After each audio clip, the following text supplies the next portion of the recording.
Hello everyone, welcome to my YouTube channel sociology classes. आज का हमारा टॉपिक है ग्रामीण समुदाय। अभी मैंने आपको एक वीडियो अपलोड की थी, पहले अपलोड की थी, वो थी समुदाय पे। समुदाय टॉपिक था, कम्युनिटी।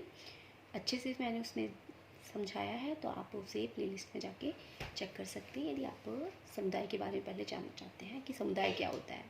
आज हम बात करेंगे ग्रामीण समुदाय के बारे में। नेक्स्ट वीडियो में हम नगरीय समुदाय के बारे में बात करेंगे। इस तरीके से जो टॉपिक है हम वन बाय वन कवर करते हुए चलेंगे। और कोई क्वेरी एंड सजेशन हो तो कमेंट बॉक्स में मेंशन कर सकते हैं।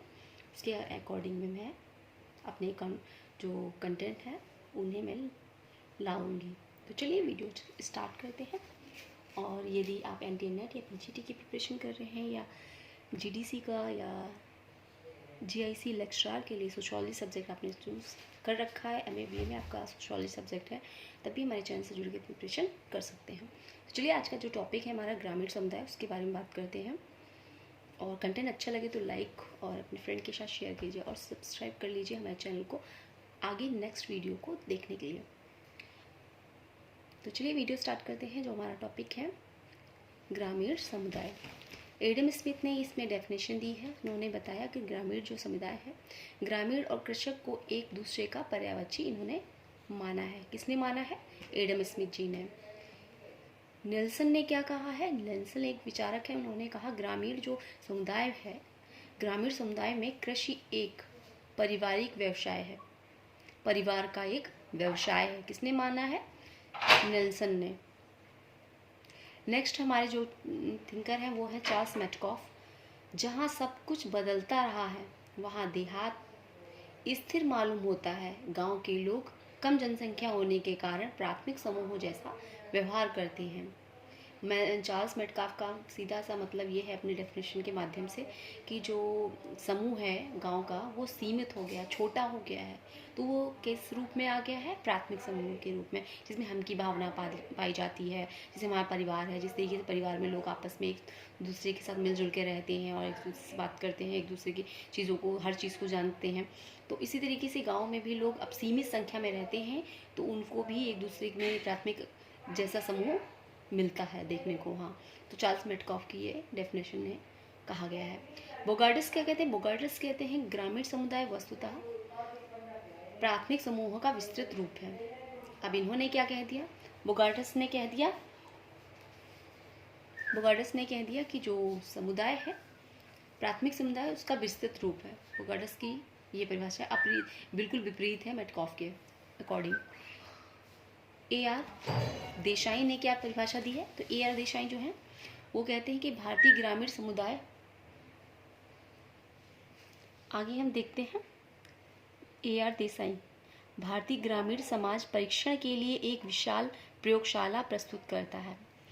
देसाई जी कहते हैं जो ग्रामीण क्षेत्र है, ग्रामीण जो समाज है, वो एक विशाल प्रयोगशाला परीक्षण की प्रस्तुत करता है। DN मजूमदार की पुस्तक जो उन्होंने लिखी थी, caste and communication in an Indian village, इसमें इन्होंने गांव को एक जीवन विधि के साथ अवधारणा के रूप में बताया है। आगे देखते हैं। आगे चार्ल्स मेटकॉफ, ग्रामीण समुदाय को इन्होंने छोटे छोटे गणराज्य कहा, परंतु SC दुबे ने संघ और MN श्रीनिवास द्वारा इसका विरोध किया गया। चार्ल्स मेटकॉफ से जो ग्रामीण समुदाय है उसको कहते हैं ये छोटे छोटे गणराज्य है, लेकिन SC दुबे इस चीज़ को नहीं मानते, वो नहीं कहते, इसके विपरीत कहते हैं। और MN श्रीनिवास भी इसका विरोध करते हैं। SC दुबे और MN श्रीनिवास जी, जो चार्ल्स मेटकॉफ ने अपनी परिभाषा में बताया कि जो ग्रामीण समुदाय है वो छोटे छोटे गणराज्य है, इसका विरोध किया है।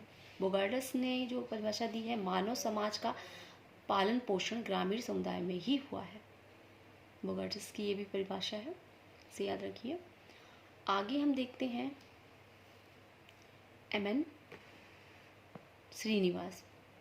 Henry Maine Munro, Charles Metcalfe, Baden, Powell, Karl Marx ने भारतीय गांव को पृथक बंद और आत्मनिर्भर इकाई माना है। भारतीय गांव में आत्मनिर्भरता एक मिथक है। एम.एन. श्रीनिवास की ये कॉन्सेप्ट है। एम.एन. श्रीनिवास क्या कहते हैं, जो भारतीय गांव है उसमें आत्मनिर्भरता की एक मिथक व्यवस्था है। मतलब ये लोग कहते हैं, मतलब जो विचारक हैं सभी कह रहे हैं कि आत्मनिर्भरता पाई जाती है, तो ऐसा नहीं है, ये सिर्फ मिथक है, ऐसा कुछ नहीं होता है। एम.एन. श्रीनिवास ने जब स्टडी की तो उन्होंने ये पाया कि ऐसा कुछ नहीं होता है कि आत्मनिर्भरता पाई जाती, तो ऐसा नहीं है, ये मिथक ही है, कहीं सुनी बातें हैं, कुछ मतलब वास्तविकता नहीं है इसमें। के.एन. श्रीवास्तव ने जहाँ लोग प्राथमिक उद्योग में लगे हों, प्रकृति के सहयोग से वस्तुओं का उत्पादन करते हों, इन्होंने प्राथमिक उद्योग लगे हों प्लस सहयोग से वस्तुओं का उत्पादन करते हों, ये डेफिनेशन के.एन. श्रीवास्तव की है। आगे जो डेफिनेशन दी है किंग्सले डेविस ने, उन्होंने कहा कि जो जिस प्रकार मशीन और उद्योग ने अपना प्रभाव ना डाला हो, मतलब एक ऐसी जगह, एक ऐसा स्थान जिसमें मशीन और उद्योग ने अपना प्रभाव ना डाला हो, ग्रामीण कहलाता है। E.S. रॉस कहते हैं राष्ट्रवादी और देशभक्ति होते हैं। मतलब E.S. रॉस का जो कॉन्सेप्ट है वो कहते हैं जो ग्रामीण क्षेत्र होता है, ग्रामीण समुदाय होता है, उसमें राष्ट्रवादी और देशभक्ति की भावना पाई जाती है। E.S. रॉस का ये कॉन्सेप्ट है। आगे देखते हैं,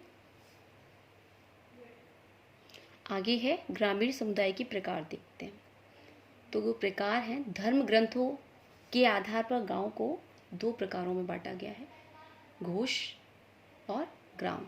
घोष गांव से छोटे जंगल के पास बसे गांव का मुख्य व्यवसाय पशु चराना होता है, ग्वालों के गांव जिनको कहते हैं। ग्राम जिसमें खेती की जाती है, गांव के मुखिया को ग्रामिक कहा जाता है। इसमें क्या होता है, इसमें 10 गांव के मुखिया को दासी और 20 गांव के मुखिया को निशांती, 100 गांव के मुखिया को सती और 1000 गांव के मुखिया को ग्रामाधिपति कहा जाता है। आगे देखते डॉक्टर S.C. दुबे, उन्होंने क्या कहा। S.C. दुबे ने गांव के वर्गीकरण के 6 आधार बताए हैं, आकार, जनसंख्या एवं भूक्षेत्र, प्रजाति तत्व एवं जातियों के भूस्वामित्व, अधिकार एवं सत्ता, दूसरे समुदाय से दूरी के आधार पर, स्थानीय परंपराओं के आधार पर। 6 आधारों पर जो समुदाय है ग्रामीण का, उसको इन्होंने वर्गीकृत किया है S.C. दुबे ने। ठीक है, आगे हमारे जो हैं V.R. चौहान। V.R. चौहान ने क्या किया है, V.R. चौहान के अकॉर्डिंग गांव जो होते हैं 4 भागों में इन्होंने बांटा। कौन कौन से हैं, बड़े गांव, बड़े गांव, बड़ी लिखा हुआ है, बड़े गांव, मध्यम गांव, नगर के पास का गांव, जनजातियों के पास का गांव। जाति के आधार पर इन्होंने कैसे बांटा, एक गांव एक जाति, एक जाति अनेक गांव, एक गांव अनेक जाति, अनेक जाति अनेक गांव। तो ये जो बांटे गए हैं गांव जाति के आधार पर, वो डॉक्टर V.R. चौहान के द्वारा बांटे गए हैं। इस बात को ध्यान रखिएगा, क्योंकि इस तरीके के क्वेश्चन आते हैं कि ये क्वेश्चन पूछ लिया जाएगा कि एक गांव एक जाति के आधार पर किसने बांटा है गांव को, तो ऑप्शन में दिया होगा V.R. चौहान, तो उस पर टिक करना है। तो इस तरीके से वो करना है। आगे देखते हैं, आगे है H.J. पिग। इन्होंने 3 आधारों पर गांव को वर्गीकृत किया है, प्रवासी कृषि गांव, अर्धस्थायी, स्थायी कृषि। सोरोकिन और जिमरमैन ने, गैल्पिन ने भी गांव को कितने भागों में, 2 आधार पर बांटा है। 2 आधार बताए हैं, गांव के संगठन के आधार पर, कौन कौन, केंद्रित गांव, विकेंद्रित गांव, और भू स्वामित्व एवं सामाजिक स्तरीकरण के आधार पर 6 प्रकार से बांटा है। सामूहिक स्वामित्व वाले गांव, सामूहिक किराएदारी वाले गांव, व्यक्तिगत स्वामित्व वाले गांव, व्यक्तिगत किराएदारी वाले गांव, बड़े भूस्वामी कर्मचारी वाले गांव, राज्य नगरपालिका धार्मिक संगठन एवं सार्वजनिक संस्थानों के स्वामित्व की भूमि पर अन्न उपजाने वाले मजदूर। इस आधार पर इन्होंने सोरोकिन और जिमरमैन गोल्डबिन ने गांव को 2 आधारों पर बांटा है, एक घरों के संगठन के आधार पर और दूसरा उनका भूस्वामित्व एवं सामाजिक स्थिरीकरण के आधार पर। इन्होंने 6 भागों में बांटा है। इस तरीके से भी याद रखना है। आगे देखते हैं इरावती कर्वे। इरावती कर्वे ने किस तरीके से गांव को बांटा है। तो इरावती कर्वे के अनुसार निवास स्थान के आधार पर 3 भागों में इन्होंने बांटा है, समूह या व्यक्तिवादी गांव, पंक्तिनुमा गांव और हैमलेट या गुच्छेदार या खेड़ा गांव। इस तरीके से उन्होंने बांटा है। उत्तर प्रदेश में सबसे ज़्यादा गांव पाए जाते हैं। इस प्रकार के गांव सतपुड़ा, जो इन्होंने गुच्छेदार गांव की बात की है, ये कहा इन्होंने बताया कि इस प्रकार के गांव सतपुड़ा की पहाड़ियों पर 2 गांवों में दूरी मतलब काफ़ी होती है, उन्हें कहा जाता है। भारत सरकार द्वारा गांव को जो बांटा गया है वो 5 भागों में बांटा गया है, छोटे आकार के गांव, मध्य आकार के गांव, बड़े आकार के गांव और बहुत बड़े आकार के गांव। छोटे आकार के गांव में जो संख्या होती है वो होती है 500 से कम, और मध्यम आकार के गांव होते हैं उसमें 500 से अधिक और 2000 से कम तक रहता है। बड़े आकार के गांव में 2000 से अधिक और 5000 तक। बहुत बड़े जो होते हैं उसे 5000 से अधिक जितने भी जनसंख्या होती है वो। गैर बसे गांव, दूसरों के द्वारा बसाए गए गांव। तो इस तरीके से इरावती कर्वे ने गांव को निवास स्थान के आधार पर 3 भागों में बांटा है। अब थोड़ा देख लेते हैं इसमें ग्रामीण नगरीय समाजशास्त्रीय। अब इस नगरीय समुदाय के बारे में तो नेक्स्ट वीडियो में बताऊंगी। अभी हमने ग्रामीण समुदाय के बारे में पढ़ा। अब इन दोनों को देख लेते हैं कि ये जो कंपैरिजन करके कि डिफरेंस क्या है और समाजशास्त्री कौन है, तो कौन कौन ने बात की है मतलब इन टॉपिकों पे। तो परंपरागत आधुनिक, जो ग्रामीण क्षेत्र है वो परंपरागत होता है, नगरीय क्षेत्र आधुनिक है। और समाजशास्त्री इसमें रहे पार्सन्स, लर्नर, रॉबर्ट लावी हैं। और आगे है हमारा ग्रामीण लघु कृषक और नगरी में वृहद उद्योग। इसमें जो है लुइस बर्थ हैं, इन्होंने टॉपिक पे बात की है। रेडफील्ड ने बात की है, DN धनाग्रे जी ने बात की है। प्राथमिक समूहों का समाज होता है हमारा ग्रामीण समुदाय, और द्वितीयक समूह का समाज जो होता है वो हमारा नगरीय समुदाय होता है। और इस पे बात की है हमारे किंग्सले डेविस जी ने। और प्राथमिक संपर्क वाला समाज ग्रामीण होता है, द्वितीयक संपर्क वाला जो समाज होता है वो नगरीय होता है, लुइस बर्थ ने बात की है। प्राथमिक संबंध ग्रामीण में और द्वितीयक संबंध नगरीय में CH कूले जी ने इस टॉपिक पे बात की है। प्राथमिक और द्वितीयक जो संबंध है इसके बारे में CH कूले ने कहा है। लोक समाज ग्रामीण समुदाय में और बृहद समाज नगरीय समुदाय में। और इसमें बात किसने की है? रेडफील्ड तथा विलियम जे गुट्टे ने जी ने की है। आगे जो विचारक है हमारे देख लेते हैं। लोक समाज ये होता है हमारा ग्रामीण और बृहद समाज होता है हमारा नगरीय। तो ये बता चुकी हूँ मैं, रेडफील्ड तथा विलियम जे गुट्टे। और यांत्रिकी समाज और सावयवी समाज की बात कौन करता है? दुर्खिम जी करते हैं। यांत्रिक समाज जैसे कि गांव, और सावयवी समाज जो आधुनिक जो युग है, आधुनिक जो समाज में परिवर्तन हो गया है वो नगरीय समाज। आगे हमारे हैं अगस्ट कॉम्टे, उन्होंने धार्मिक समाज और प्रत्यक्षवादी समाज। तो धार्मिक समाज ग्रामीण क्षेत्र में और प्रत्यक्षवादी समाज नगरीय क्षेत्र में आता है।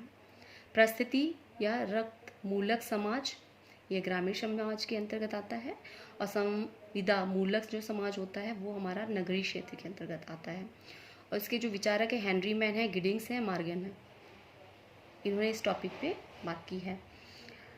आगे हम देखते थे पवित्र समाज या साधारण समाज जिसे बोलते हैं, वो ग्रामीण क्षेत्र में आता है। इस समाज को कहते हैं ग्रामीण समाज को। धर्मनिरपेक्ष समाज जो आता है वो नगरीय क्षेत्र में आता है, क्योंकि नगर क्षेत्र में धर्म की कोई बात नहीं होती है, सभी धर्म एक जैसे होते हैं, धर्म के आधार पर कोई भेदभाव नहीं होता, जबकि ग्रामीण में ऐसा देखने को मिलता है। हार्वर्ड बेकर तथा रॉबर्ट E पार्क इन्होंने इस बारे में बात की है।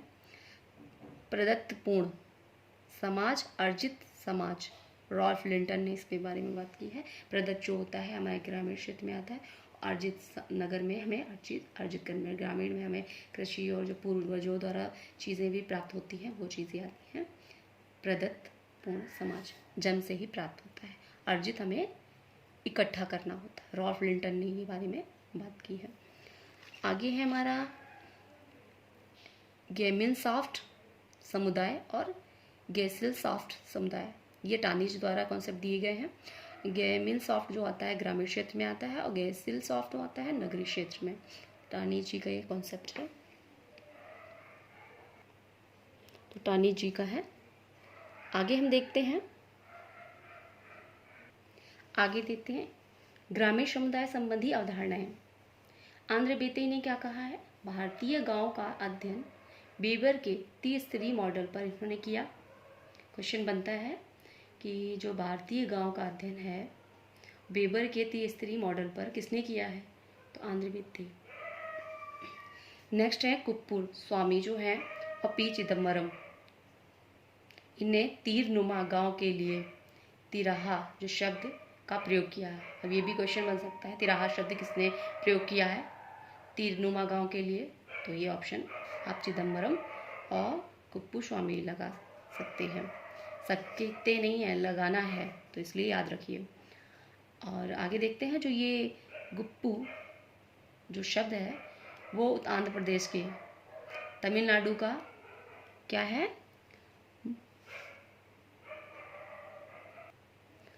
मारा और दक्षिण भारत के छोटे गांव का नाम है। आंध्र प्रदेश के गुप्पू, तमिलनाडु का मारा, दक्षिण भारत के छोटे गांव का नाम है। ठीक है, इस तरीके के नाम भी हैं। और न्यू मेयर जो कहते हैं नदी की ओर झुकना और ग्रामीण संस्कृति का झुकाव रूढ़िवादिता की ओर अधिक होता है। इन्होंने ये कॉन्सेप्ट बताया है कि जो ग्रामीण क्षेत्र होते हैं उनका जो झुकाव होता है वो नदी की और संस्कृति की तरफ होता है, रूढ़िवादिता की तरफ अधिक होता है। और एम एन श्रीनिवास जो कहते हैं वो कहते हैं एस सी दुबे जो मैकी मेरिट और मजुमदार ने जो चार्ल्स मेटकाफ के बारे में लघु गणतंत्र की जो आलोचना की है उसका भारतीय ग्रामीण समुदाय के संपूर्ण रूप से आत्मनिर्भर इकाई नहीं मानते हैं। आगे जो है लेविस कोजर का जो कॉन्सेप्ट है वो भी देख लेते हैं थोड़ा सा। लेविस कोजर जो है आस्कर लेविस, ग्रामीण समुदाय में कुट समाज का अध्ययन किया जाता है। बेबर जी कहते हैं भारत को गांव का देश। और जी डीएन जो धनागरे जी हैं उन्होंने कहा है समरूपता नहीं पाई जाती इसमें, बल्कि इसमें सामाजिक जीवन के विभिन्न स्वरूप देखने को मिलते हैं। किसमें? ग्रामीण समुदाय में। तो आज का जो कॉन्सेप्ट था हमारा ग्रामीण समुदाय, आई होप आपको समझ में आया होगा। और नेक्स्ट वीडियो में फिर मिलते हैं। आज नेक्स्ट वीडियो में मैं नगरीय समुदाय के बारे में लेके आऊँगी। आज हमने ग्रामीण समुदाय के बारे में पढ़ा। यदि वीडियो अच्छी लगी हो तो लाइक करिएगा और हमारे चैनल को से जुड़ने के लिए हमें सब्सक्राइब कर दीजिए हमारे चैनल को। अगली वीडियो में फिर मिलते हैं। Thanks for watching.